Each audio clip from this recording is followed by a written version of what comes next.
Welcome back to Adrian's Avenue, where on the Avenue we cover topics to help you make better decisions for a better life. Because I truly believe that your daily decisions determine your destiny. And today we got a great show in for you. Basically, we're going to be talking about those invisible expenses that drain your wallet. We have them, I have them, I know what they are. You probably know what some of them are, but we're going to cover those so that you are aware what's draining your wallet. Just like vampires sucking blood out of you, these invisible expenses are actually draining money from your wallet.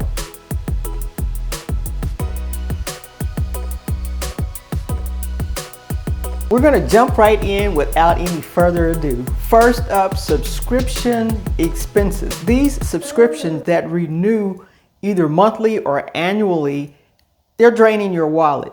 I have some that I know my domains come up. If you have domains, they come up and they will renew.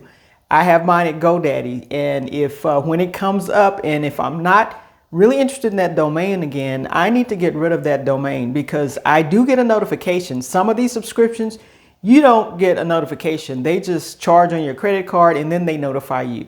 But you need to be aware, and if you have a budget, you can see when you're actually paying for these subscriptions, and you can go in and cancel them. There, you can go in and you can cancel them at once, like right now, or you can take your credit card out of their system where they have to contact you in order to renew that subscription. And you can make a decision then. But subscriptions such as magazines, such as gyms, like I said, domains that you have to pay for every year or either every 2 years, depending on how long you've bought the domain for. Things like that, things that you don't know about. I have things, apps on my phone, apps on my iPad, apps on my computer that I haven't used, don't plan on using. I bought it because I was in some type of session. Sound like a good idea. I'll get around to it. I never got back into it to learn how to effectively use it to help me. And so now I'm paying it every year. And some of these fees are just small. They may be $39. They may be $49, but it's still money that's draining money from your wallet. So let's pay closer attention to those things that we're not using. And let's talk about the gym membership just for a second. I go to the gym all the time. 5-6 days a week. I love going to the gym, working out. It makes me feel just so much better. And the older you get, the more you will realize you need to go to the gym or walk or do something to keep your body active. But there are people that have good intentions. They buy these gym memberships and they say that they're going to go to the gym. They may go 1 or 2 times or 1 or 2 months. And when things get a little tough, schedules change, all of a sudden they can't fit that gym time in, or they got such a good bargain on it years and years ago, they don't want to cancel it. They want to maintain paying that even though they haven't stepped foot in the gym in a couple of years. Because the rate was so good, they don't want to lose that rate, because one day they may just go to the gym. But all these years of paying the $39 a month, the $29, whatever the great rate is that you received every month, add that up and see how great the rate is now that you've been paying and not taking advantage of the gym. That's the way the gyms make their money. They enroll loads of people that they know that if everybody would come on a regular basis, they couldn't contain all those folks. But they know the majority of the people that come to the gym, they're going to set it up in January because of the New Year's resolution. This is something I'm going to do this year. Again, I'm going to promise myself. So they set up all of this, and by March or April, sometimes a little sooner, these people are not coming. I hate January and February because it's crowded. You can barely get on machines. But like if I go now, I can get on any machine that I want to at the gym.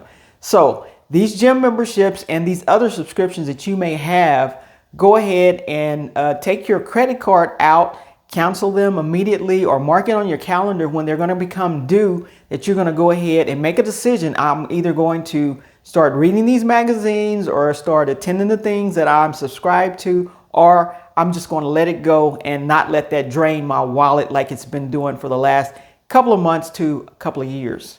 Next up, bank fees. And I have a real passion for this because I do not pay bank fees. I don't pay anybody's bank fees. I don't care who you are. I don't pay bank fees. And Bank of America tried to test me out and add a bank fee to one of my accounts. It was a business account, and if it dropped below a certain amount of money in that, they would attach this bank fee to it. And I think it was only $13 or something like that. So when I looked at my statement, I saw that there was a $13 bank fee on there. And so I called them and asked them what this fee was for. I had already pre-read, so I knew that if it dropped below a certain amount, that it would that they would charge that bank fee. So I talked to the girl and I said, look, you've had me for X number of years. You know what this account was. Right now, that place is not being rented out fully, so I'm a little down on funds in that. She said, okay, well, we'll take it off this month, but you can do this, this, and this, use your debit card or do something, you know, to keep this fee away. You have to use the debit card a couple of times a month, like 5 or 6 times, make transactions on it. And I thought that was totally unnecessary and unreasonable for me. It's like, if I've been with you forever, you have other accounts in my name and you're going to try to charge me a bank fee for this. And I just flat out told her I don't pay bank fees. So she waived it this time, but she said, you know, next time, whatever. And so the next time it came, the next month it came, and the bank fee came back again. And so I knew what their rules were. Either I play by their rules, or I told her, since I don't pay bank fees, I will take my money out of your bank. And that's exactly what I did. It's not a threat. I don't pay bank fees. So I withdrew the money from that bank, put it in a different credit union, and they don't charge anything to hold that same amount of money. If they couldn't have some type of grace on me for as high of money that I had in their account for years and years and years, when I was going through this period of someone not fully renting out the property, you know, I'm gone. So I told her up front, she told me what the rules were. Total agreement. I don't have a problem with your rules. I don't have a problem if you can't make an exception for me, but I'm taking my money out. So if you want me to take my money out, that's what I'm going to do. Like I said, it's not a threat. It's something that I told them up front, and that's exactly what I did. But anything like if you overcharge and you get a bank fee for that, or if you write a check and you don't have enough money, insufficient funds, you always should not be getting these bank fees, because that is money you are just giving away to these financial institutions that really are making more money off of the money that you already have with them. Why would you give them extra fees for them? There are plenty of banks out there that don't charge bank fees for your money to just sit in their account so that they can make loans off of your money and make money. It just doesn't make sense to me. And like I said, I'm very passionate about this. I don't pay bank fees. And so Bank of America had to find out that I don't pay bank fees. My money is somewhere else. Everything is fine. I had no qualms with closing down that account, getting a check from them, go depositing it to another bank, and I'm good to go. So if you're paying these bank fees, look at your statement, see how much you're paying, and stop paying these bank fees. There are plenty of banks out there, don't charge fees. And if you're writing checks that you shouldn't be writing, or having extra maintenance fees and all this kind of stuff on those accounts, look at those, because you're just giving money away. And it's like I said, it's invisible money that's draining from your wallet. Now, this charge is only invisible if you don't look at your statement. But let's talk about credit cards. If you are not paying your credit cards every month and you're paying that interest on those credit cards, that is draining money out of your pocket. If you have charged your credit cards up so much until that interest that you're paying are in the hundreds of dollars, that is a huge drain that you're just giving away for the use of their money that you've charged up. You sign and you charge it up. So that's the agreement. And so that's what you're paying. You need to focus on those credit cards and get that paid off and down as much as possible. Because when you start paying 15, 16, 20, 29% on a credit card, that's a lot of money going out of your wallet into theirs for something that you agreed to pay for the use of their money. So the agreement was there. You decided to do it. You went out and made the charges. Now you owe them. But sometimes we don't look at our statements, so we're not aware of how much we're paying in interest. All we know is that we're making a payment, probably the minimum payment, to keep the credit cards off of our back and keep that card at least floating where you may or may not be able to charge something on it, but at least you're making these monthly payments. This is draining your wallet. interest, you need to get those down, pay them off as quickly as possible, because some of those rates, like I said, are up in the upper 20%. And when you have that on $10,000, $15,000, $20,000 that you've charged on these credit cards, it's hurting you. You're not making money off of this. They're making money off of you. So get those credit cards paid down and paid off.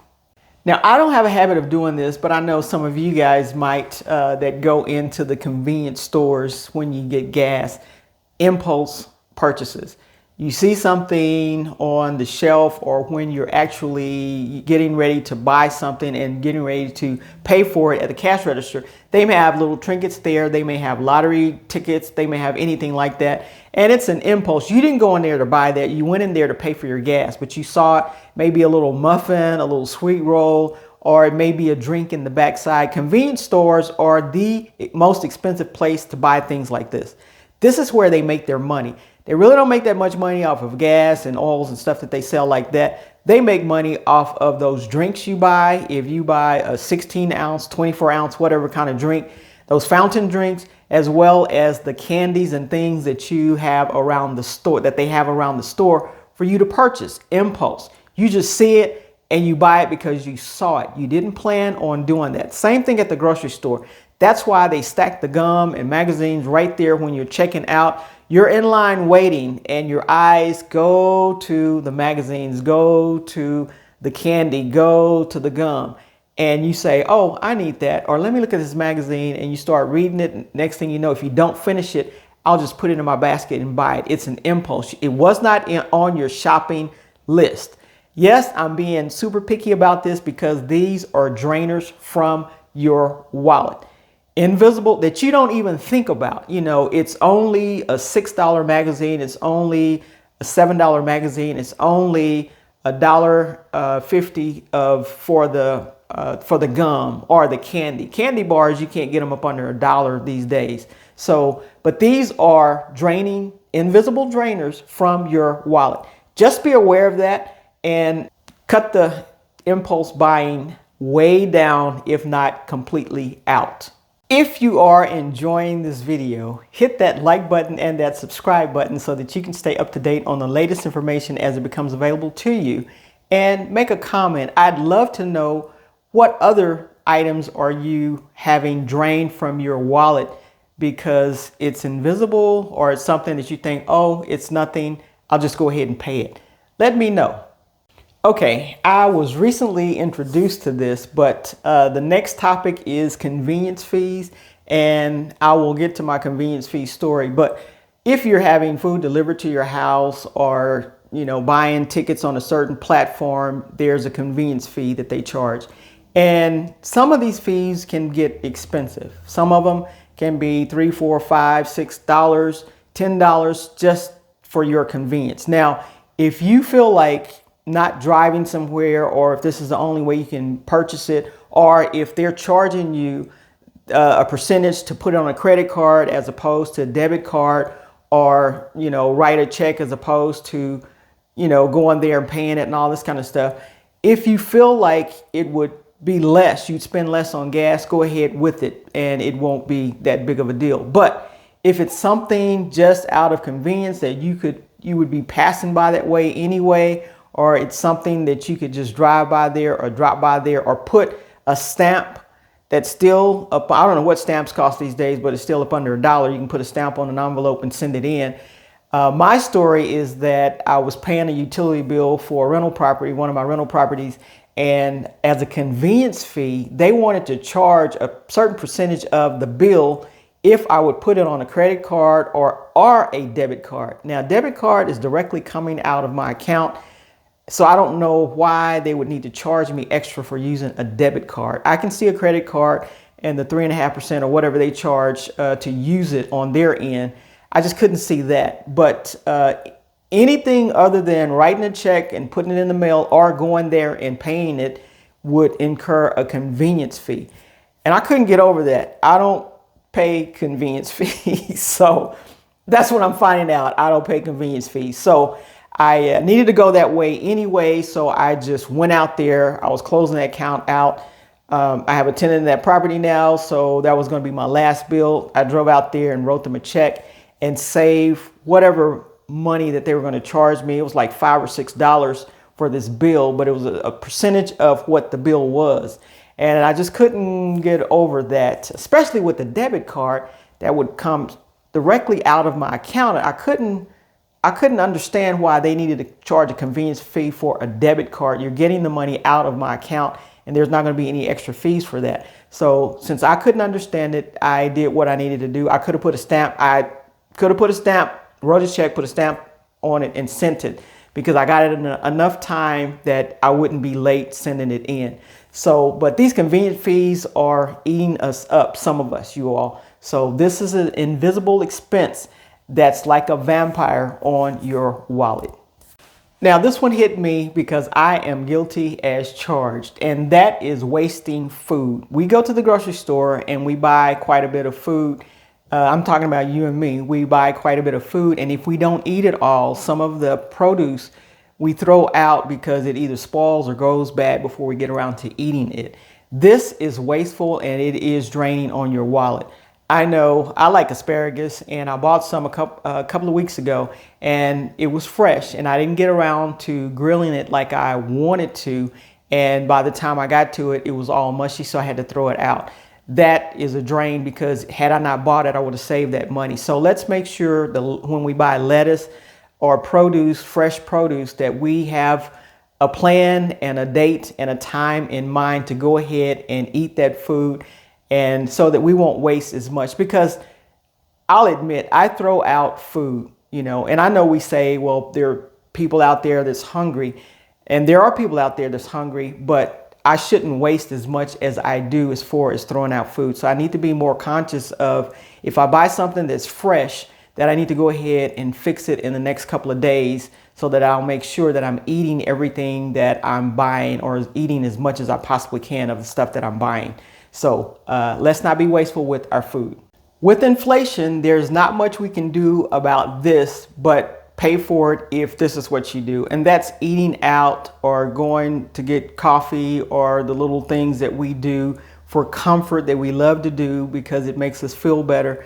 But eating out, you guys, is horrendous. It is so high to eat out. And there are certain restaurants that I really like to go to. I used to enjoy going to, because the food was good and the prices were up there, but I felt like it was worth it. But these days, if you get takeout at these places, because I don't necessarily like to go there and eat there in the place, I would rather buy something and bring it home and eat it in the comfort of my home.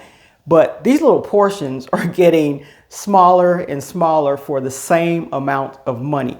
The containers are getting smaller and smaller for the same amount of money.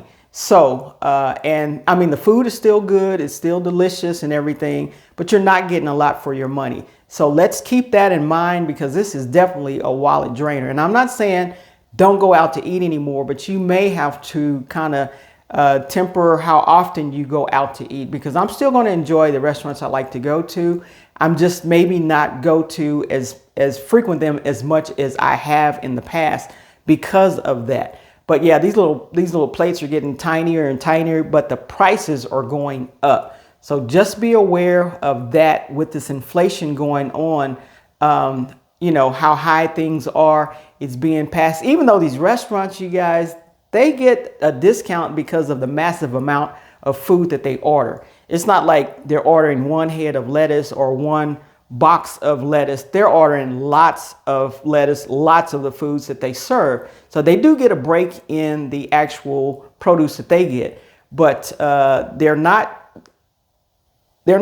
like giving us any breaks. We're still paying full price and even more to get the food that we want at these restaurants. So take a look at that, and maybe temper how often you go out to these expensive restaurants and how often you buy that expensive coffee. Now, the last thing I will talk to you about is the use of your data plans, things like cable, things like hotspots and stuff like that. I have a hotspot that I use off of my phone. I bought it with the phone. Well, I bought the phone, then I bought the hotspot. So there's two different plans, but they charge me for the hotspot separately from the phone. The bill comes together, but because I was not using, I bought pretty much a lot of data on that hotspot.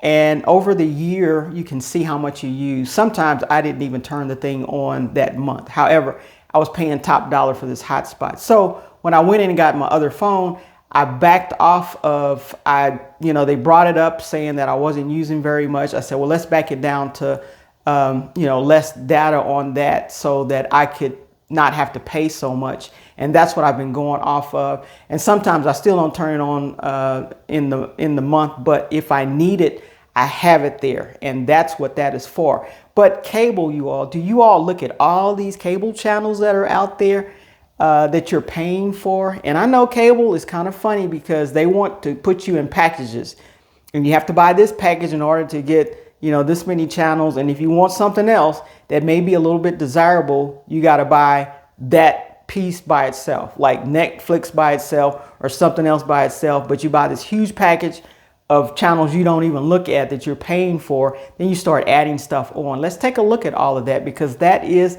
definitely a drainer. Cable is not getting cheaper, so the internet is not getting cheaper. So let's look at all the things that we're using and make sure we're using it like we should be, and it's not just an invisible drainer from your wallet. So with that, hopefully your wallet will get much fatter, and it won't be like a vampire draining blood from you when these things, these little bitty things, piece by piece by piece, draining the money out of your wallet. We want your wallet to be as fat as possible so you can go invest and buy things and live the kind of life that you want to live. And with that being said, I will see you in the next video.